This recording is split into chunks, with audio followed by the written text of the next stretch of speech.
How can critical alignment yoga help people who deal with stress and burnout? Well, that's a big question, because stress and burnout are so common these days, and science don't have a real answer to the source of stress. I mean, we all deal with the effects of stress, and we try to solve many of the effects through academic support, therapeutic support. But where does it come from?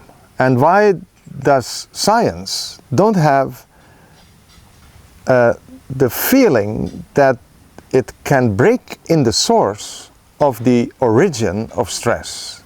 I think because stress is related to two aspects in the academic field.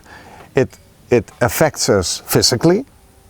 A lot of people experience stress, and therefore they experience excessive strain in the neck or in the shoulders, or headaches, or whatever physical effects, negative physical effects it will have in the upper body. Other people complain about lower back issues the moment they experience stress. But there's also that side of panic attacks, anxiety, depression, sadness, and stress, and that's the interesting and also the difficult part of it, covers both fields. Science works from measurement. How can you bring the two together, the anatomical and the psychological together, and start measuring? We don't have the equipment to measure the connection, the negative connection between the two. But when we do our critical alignment exercises, there is a process of change in the body. We feel the stress effect in our body. For instance, I developed a rubber strap, and we can lay on it in the area between the shoulder blades. The area at the level of the heart, but in the back of our body, is what I always say, it's the source, it's the area where stress origins in our body. And we can feel a certain change when we release our body, the strain in our body, through gravity by laying on the strap. Everybody experiences that, everywhere in the planet. Well, that area, to relate it to a certain feeling, which is important in stress, which is space. When we experience stress, we feel a lack of space and we want to get out of the situation, walk in nature in order to release the stress hormones. But there's also an internal feeling of strain, of space. So when the area below the shoulder blades, when the spine starts to even out, it will affect the space and the movement at the heart region in which we all experience space. It's very hard to measure that from in a laboratory, but we can measure it very accurate when we start to practice. Because when I breathe in this area, when I stand on a mountain and I see the view, I relate to that space by breathing in that area. Everybody has that similar experience. But without the image, what is left in our body? Is it compressed for years? And can we step into a movement in which we start to relate to that word, space, more and more? I know there is a change in my body. That is reality. The strap, which I'm laying on, produces more movement. It feels sore. It feels hot. It feels inconvenient in the beginning. Most people call it torture. But on the other side of the body, the light starts to burn. The relation with space will return.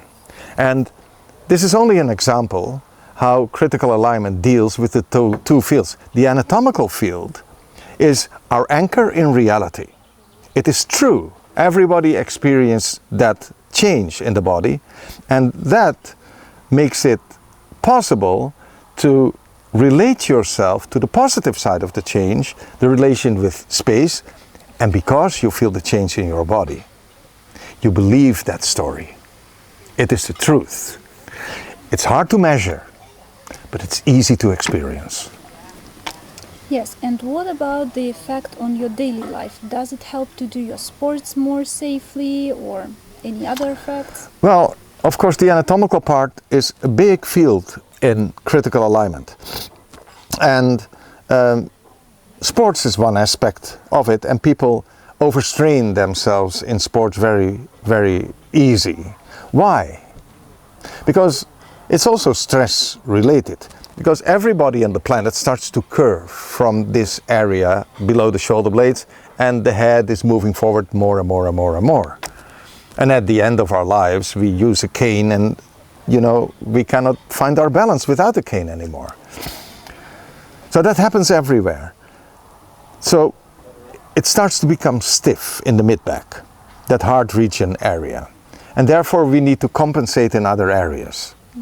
So compensatory movements. If I cannot move here and I sit behind my computer, I have to tense my neck. It's a compensatory movement.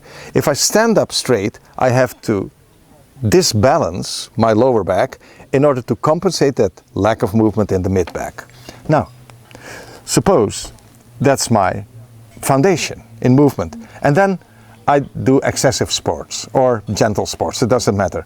The compensatory movements are aggravated more and more, and injury will come from it. So when we release that source of stress, we stabilize the neck, we stabilize the lower back, and sports become safe.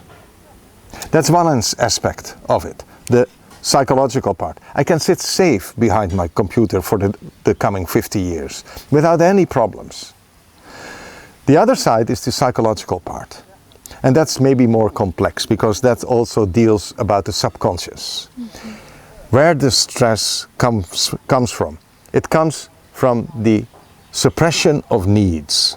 Every human being needs fulfillment in needs to create a safe relation with the people around them. A safe relation with your educators, with your friends, with your parents. But no parent, no educator can give that full safety because we also are damaged. That creates subconscious images of unsafety. Suppose I don't get love in my early years, then another strategy needs to take over in order to give fulfillment to that lack of love. Maybe I become a fighter. Maybe I become a fleer. Maybe I become a freezer. And I start to look at the world from those images, my surviving strategies.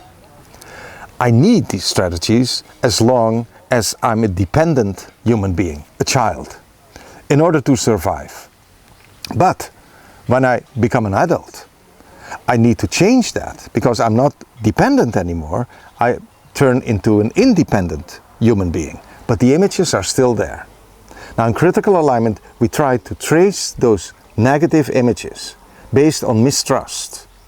And we found a method in order to change them, to get rid of them through a change in the body, through another experience of the body, the connective, trustful feelings in the body, and then we erase the old images which were useful when I was a child into positive images which make me an independent person so I can give the positive to my children instead of giving the negative images to my children.